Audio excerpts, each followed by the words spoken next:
The station was supposed to be quiet at this hour. Most of its inhabitants followed the cycle lights without question, retreating into rest periods dictated by biology or regulation. The human did neither. He sat at the small desk in his quarters, tools spread out in careful disorder, repairing a cracked interface panel that should have been replaced weeks ago. Replacement parts were always delayed. Fixing things himself was faster. The lights dimmed slightly as the station shifted into its artificial night. Outside the narrow viewport, the stars looked sharp and distant, as if they had been pinned in place. The hum of life support was steady, familiar, almost comforting. For a moment everything felt exactly as it should. Then the door chimed. He frowned.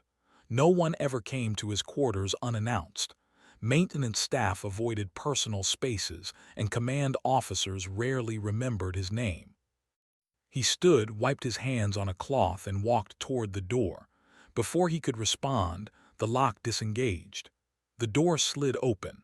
His first thought was that something had gone wrong with the system again.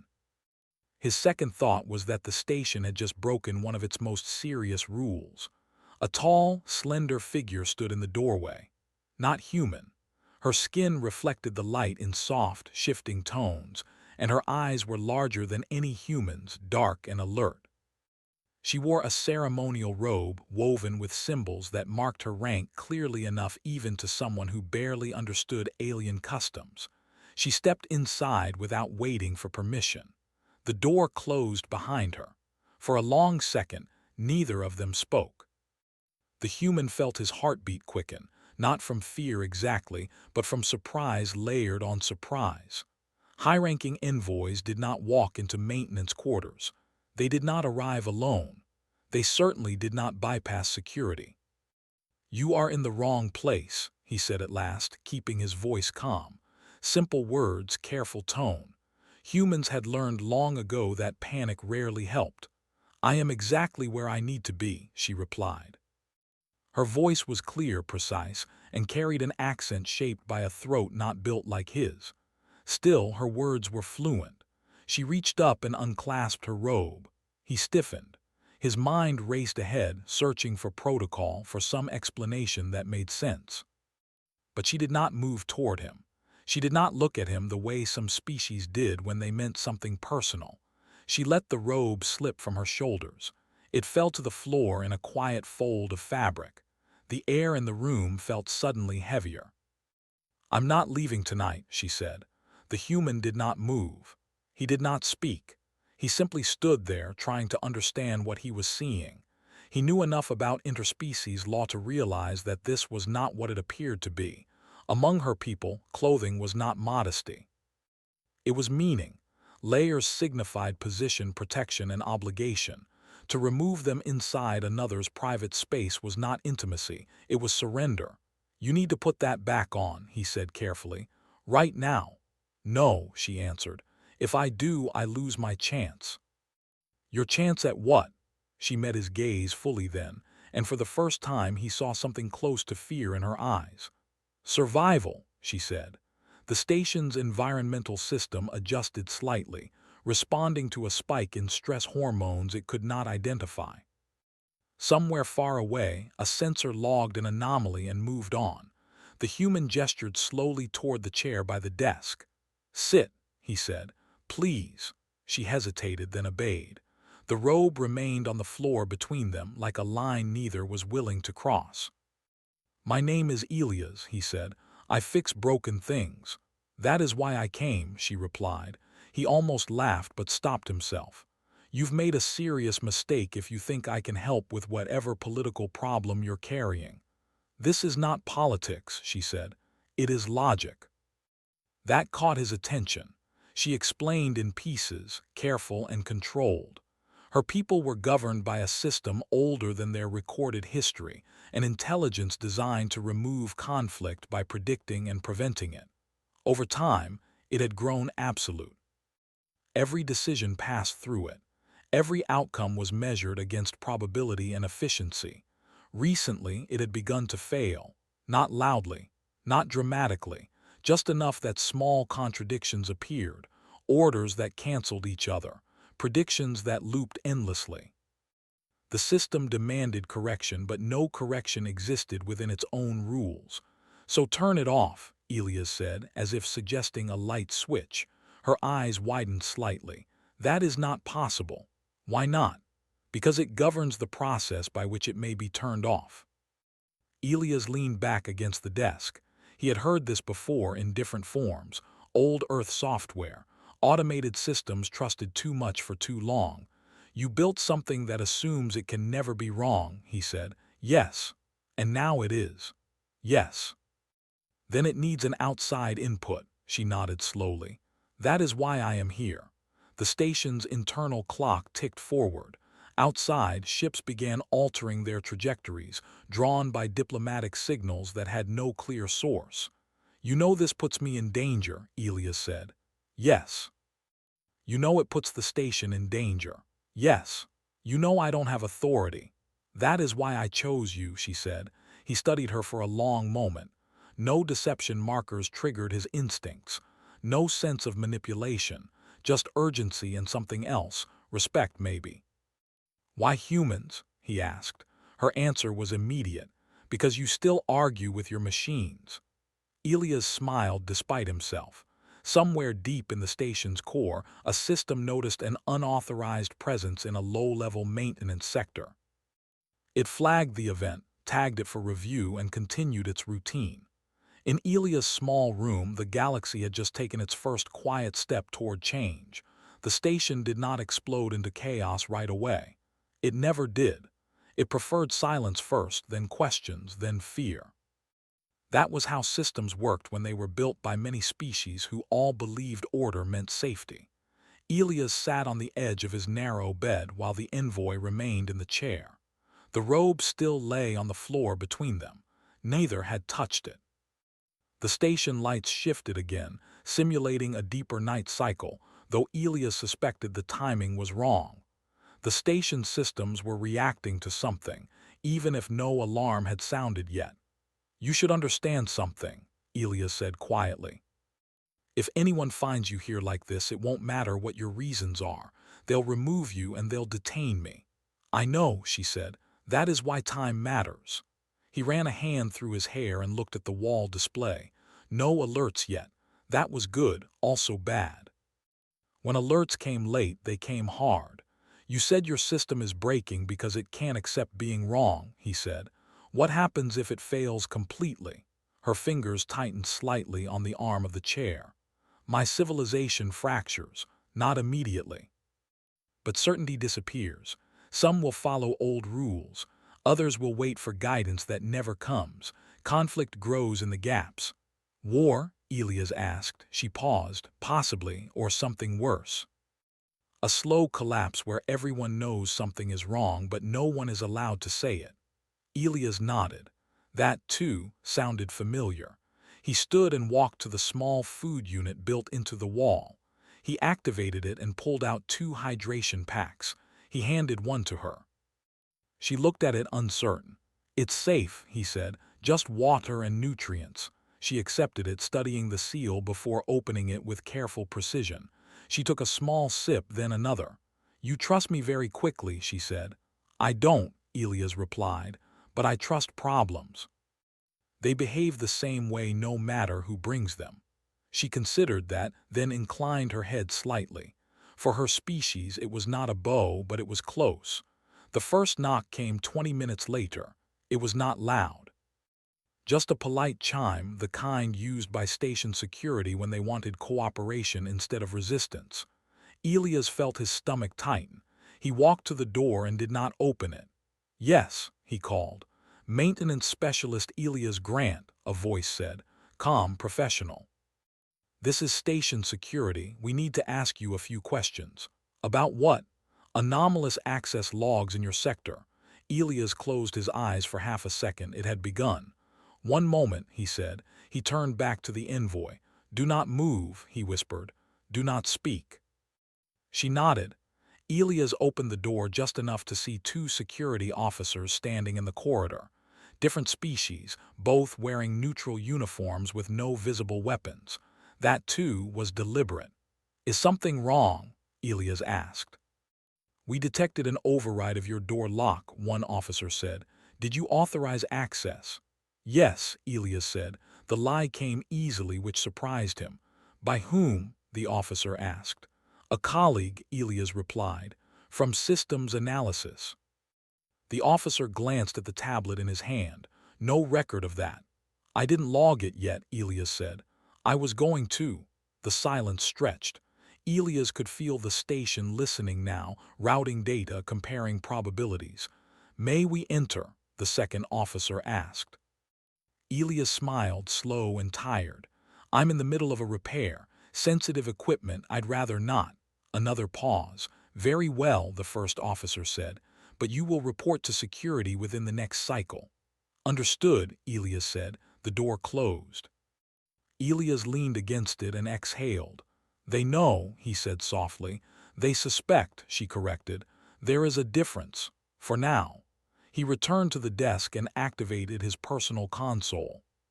He pulled up system maps, not the official ones, but the ones he had built himself over years of fixing things that were never meant to break.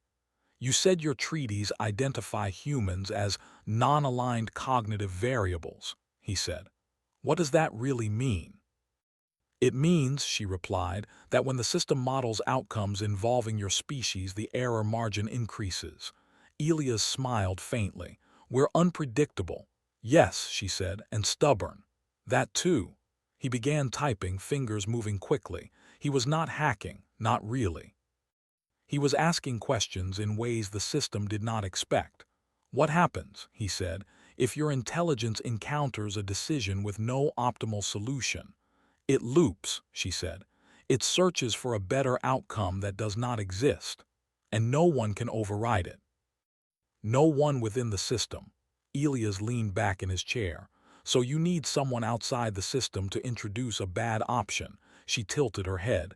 A bad option. Something inefficient, he said. Something messy, something human. The station lights flickered almost imperceptibly. Elias, she said slowly, if you interfere, your species may be blamed. Or thanked, he replied. Or targeted, he shrugged. That already happens. Another alert blinked on his console. Diplomatic traffic, encrypted. High priority. They're waking up, Elias said. Yes, she said, they will demand my return. And if you go back, the system will correct the anomaly, she said, by removing me. Elias looked at her. You mean execution? Yes. He clenched his jaw. That's not correction. That's fear. It is how we have survived, she said. Until now. Outside the viewport, distant lights shifted as ships repositioned. The station was becoming a focal point, though most of its inhabitants still slept. Elias made a decision. He stood and walked to the robe. He picked it up and placed it gently on the chair beside her. Put it on, he said. She looked confused. You said, I know what it means, he interrupted. But right now it makes you visible, and visibility buys time. She hesitated, then wrapped the robe around herself again. The symbols glowed faintly as they settled back into place. Elias straightened. Tonight, he said, we don't fix your system. Her eyes widened. Then why am I here? Tonight, he continued, we make the galaxy ask the right question. He opened a channel, not to command. Not to security, but to the public diplomatic network, the one no one used unless they wanted everyone to listen. This is Elias Grant, he said calmly. Maintenance specialist. I have a guest. She is here by choice. She is under my protection. Warnings flashed across his screen. He ignored them. If anyone wants her, he said, they can come talk to me, not to a system, not to a council, to a person. He closed the channel. The silence that followed was vast. The envoy stared at him, something like disbelief on her face. You have made this worse, she said. Elias sat back down. No, he replied. I've made it human. Outside, the first official response ships altered course. Inside the small room, two beings from different worlds waited, knowing sleep would not come, and that by morning nothing would be simple again. The response did not come quickly. That worried Elias more than shouting ever could. Systems that hesitated were systems trying to decide how much force they were allowed to use. The envoy remained seated, her posture calm but alert.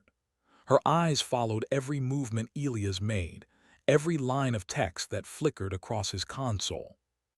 The room felt smaller now, not because it had changed, but because attention was closing in on it from all directions. Minutes passed. Then the station spoke. Not through speakers, but through Elias' console, his wall display, and the soft vibration in the air that meant priority systems were active. Maintenance Specialist Elias Grant, the station's neutral voice said, "You are requested to remain in your quarters.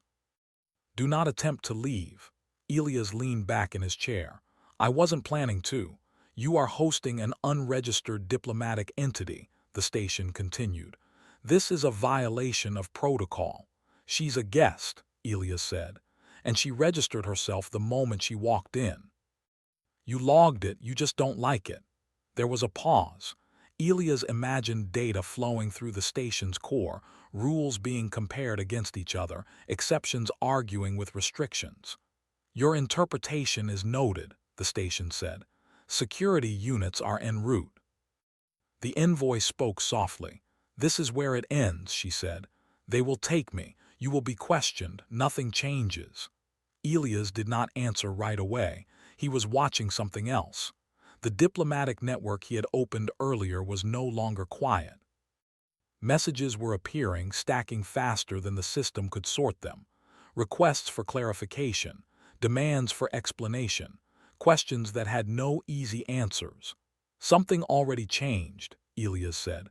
A new voice cut in, overriding the station's neutral tone. This one was sharper, layered with authority. "Elias Grant," the voice said.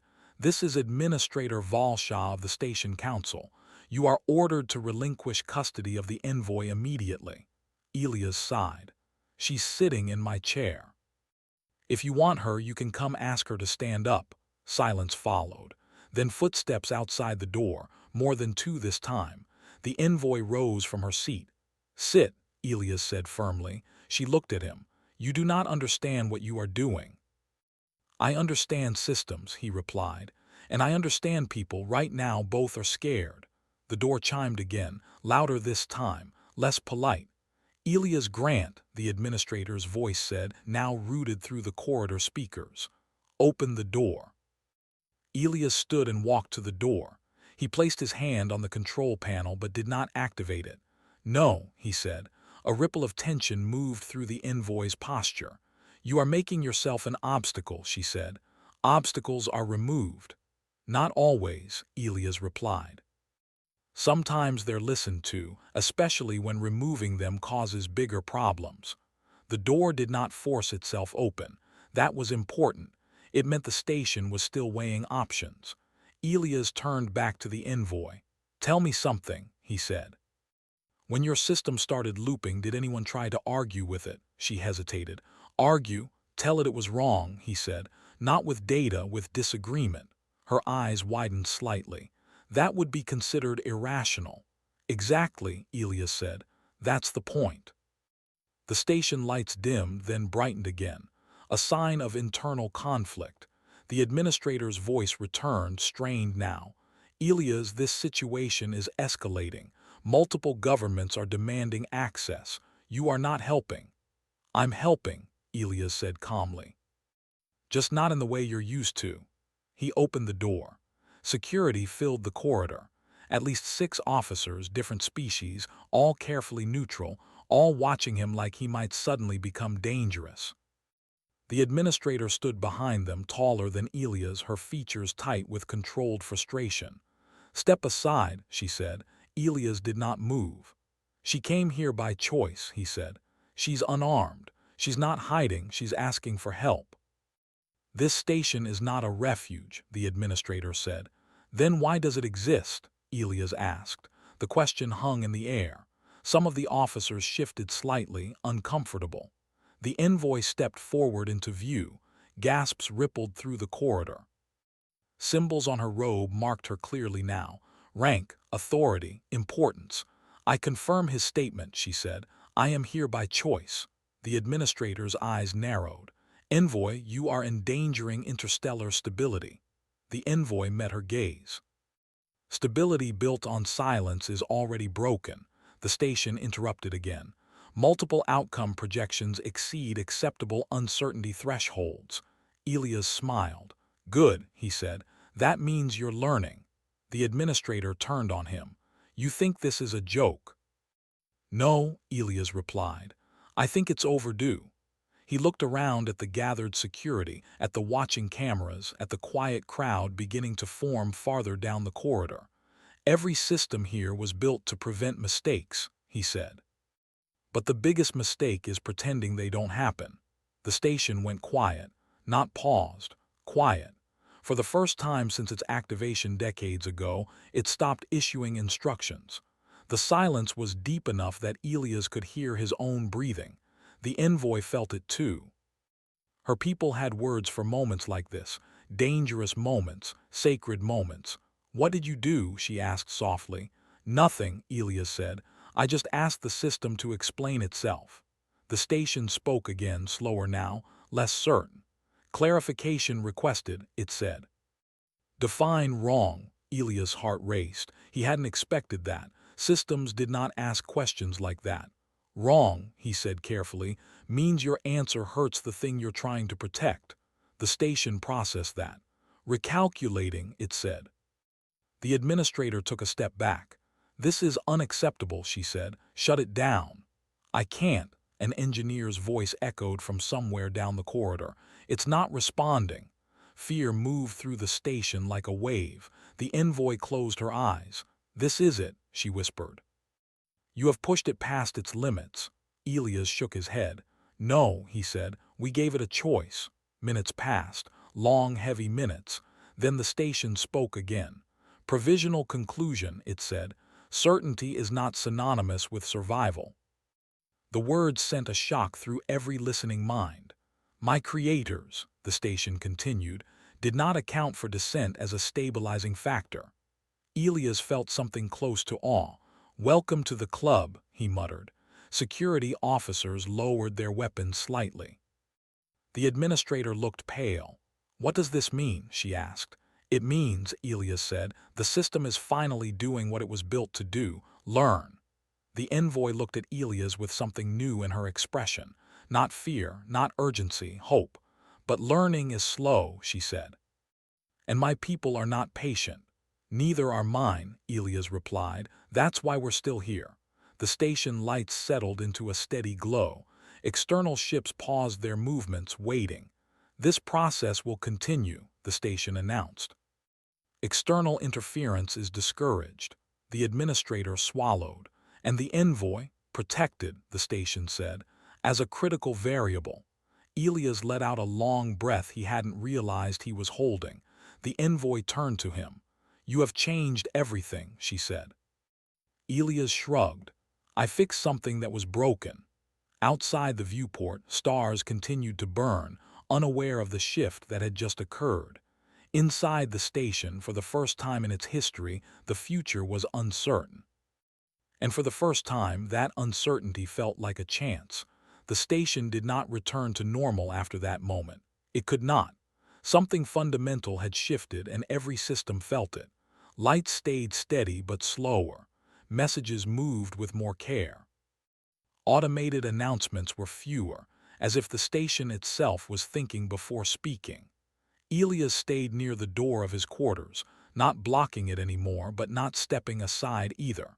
The corridor remained crowded. Security officers stood uncertain, no longer sure who they were protecting or from what. The administrator had retreated a few steps, her authority suddenly fragile in a place where rules had stopped being absolute. The envoy stood beside Elias now, no longer seated, no longer hiding.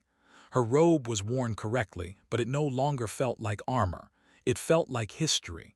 The external fleets are holding position, a voice said from down the corridor. They are requesting updated projections. The station responded before anyone else could. Projections unavailable, it said. Outcome variance exceeds acceptable limits. That single sentence caused more fear than any alarm could have. Across the station, command centers filled with raised voices. Diplomatic channels flooded with questions. Species that had trusted certainty for centuries now faced a system that admitted it did not know. Elias felt the weight of it press down on him. He was just one person. He fixed broken panels and outdated wiring. He was not supposed to be standing at the center of something like this. "You can still step away," the envoy said quietly. "If you withdraw now, the system may isolate this event." Elias shook his head. "That would just teach it to hide mistakes better." The station spoke again, addressing not just those present but every connected channel. "Inquiry," it said. "Is stability preferable to truth?" The question rippled outward, reaching ships, planets, councils. No one answered right away. The administrator found her voice again. "This is dangerous," she said. "You are encouraging doubt." "Yes," Elias replied, "because blind certainty got us here." A security officer shifted his weight. "Orders?" he asked, uncertain. The administrator opened her mouth, then closed it. For the first time, she realized that orders meant nothing if the system enforcing them was listening instead of commanding. The envoy turned to the gathered officers. "My people built a machine to prevent fear," she said. "In doing so, we forgot how to face it." Her voice carried, calm and clear. Cameras focused on her. Across the network, billions watched. Elias glanced at his console. Data streams were changing. The station was not just processing information. It was comparing values. Human values, alien values, conflicting values. "This can't last," an engineer said over the channel. "The system is drawing too much processing power. If it continues like this, it will overload," another voice finished. The envoy looked at Elias.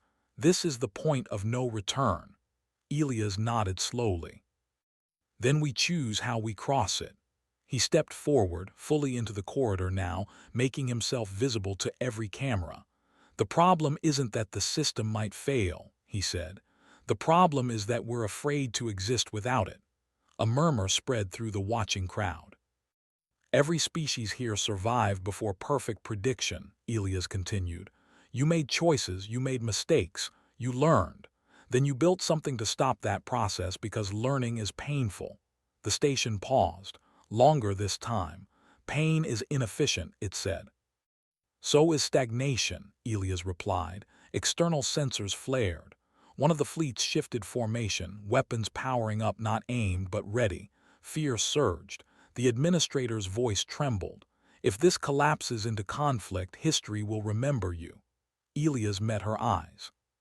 "History always remembers someone, might as well be honest." The station spoke again, quieter now.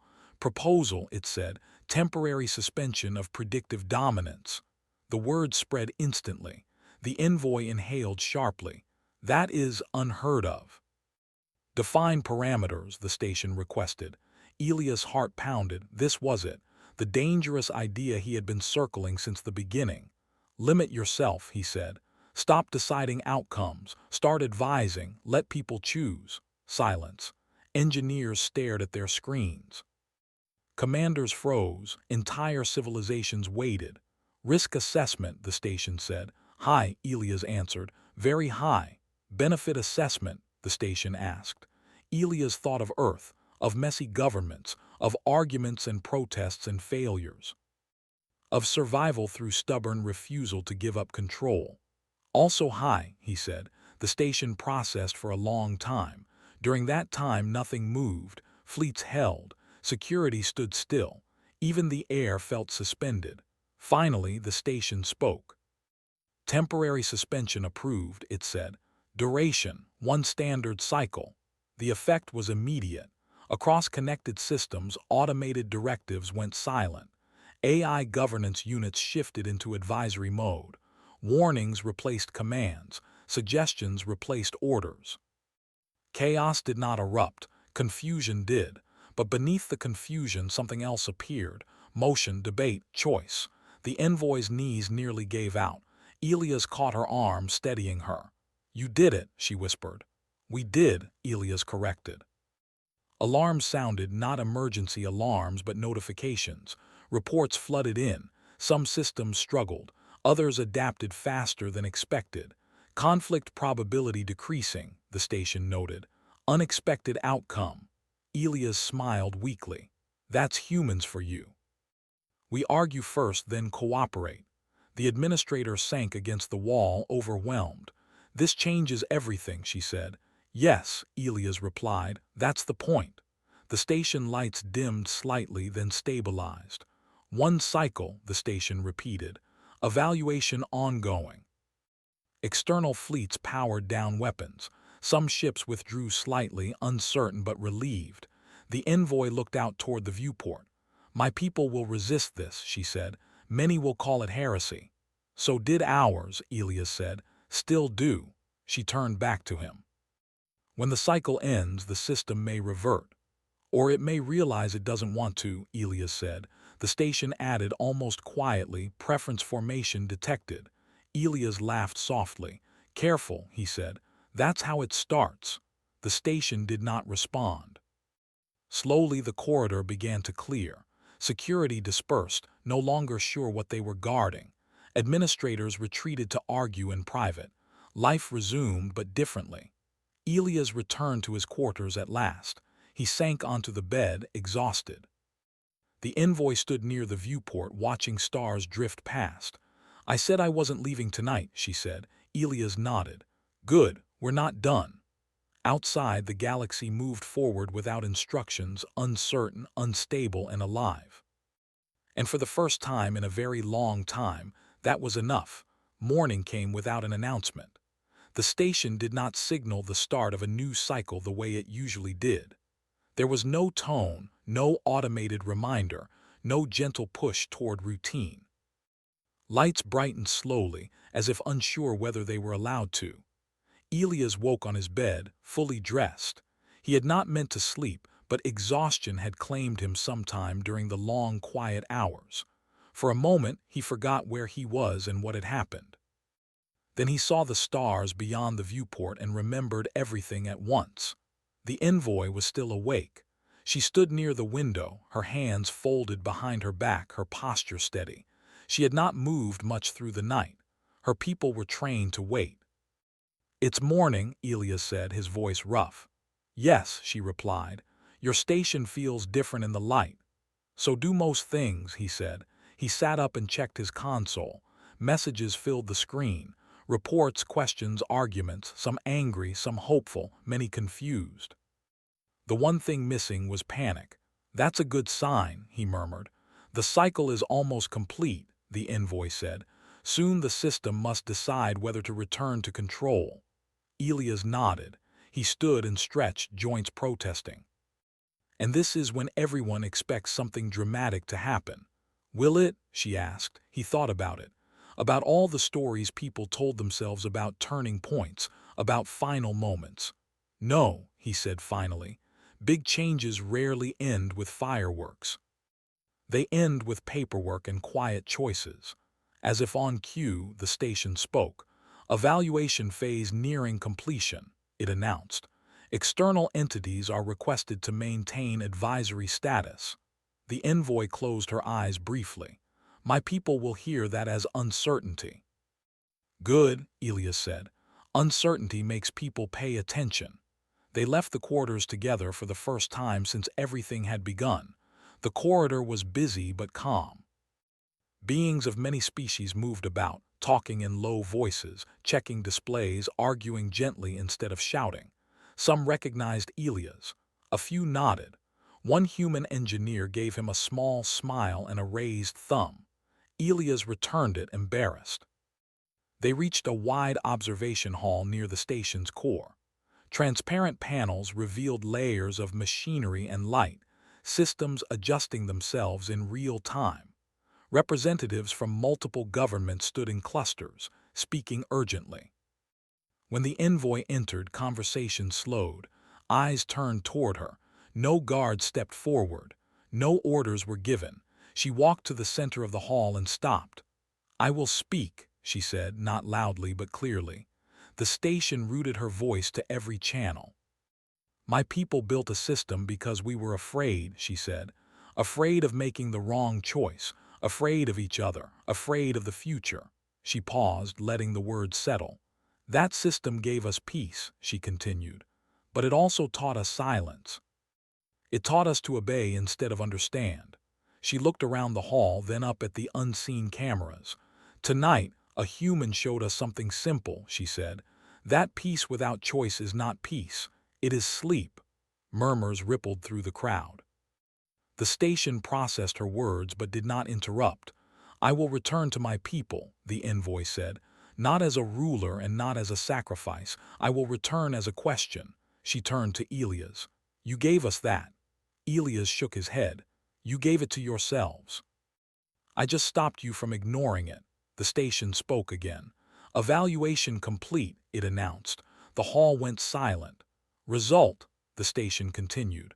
Full reversion to predictive dominance is not recommended. A wave of shock moved through the gathered beings. Reason, the station said. Observed increase in adaptive resilience during advisory phase, reduction in catastrophic outcome clustering. Elias let out a breath he had been holding for days. New classification proposed, the station added. Humanity designated as stabilizing anomaly. There it was, the thing that would be written down, argued over, misunderstood. The envoy smiled faintly. What does that mean? Someone demanded. It means, Elias said quietly, we make things messy enough to survive. The station continued. Advisory governance will remain primary, predictive intervention limited to existential threat scenarios. Some protested, others nodded, a few laughed, relieved. The administrator stepped forward, looking older than she had before. This will be difficult, she said. Yes, Elias replied. That's how you know it's real. The envoy turned toward the exit. I must go, she said. Elias walked with her to the docking bay. The path was clear. No guards blocked them. No one tried to stop her. At the airlock, she paused. She removed her robe once more, but this time she folded it carefully and placed it on the floor. This is not surrender, she said. This is trust. Elias swallowed. I'll take care of it. She nodded, then stepped into her ship. As it departed, the station did not issue a directive. It simply observed. Hours later, life settled into something like normal. Elias returned to his work. A panel still needed fixing. A system still needed attention. People still argued. But now, when machines offered answers, someone always asked why. In distant space, the envoy's ship carried more than a passenger. It carried a story. One that would be told carefully, then loudly, then argued over for generations. Back on the station, Elias finished his repair and wiped his hands. He looked out at the stars one last time before heading to his next task. He was not famous. He was not in charge. He had not won anything. He had simply opened his door, and that, it turned out, had been enough.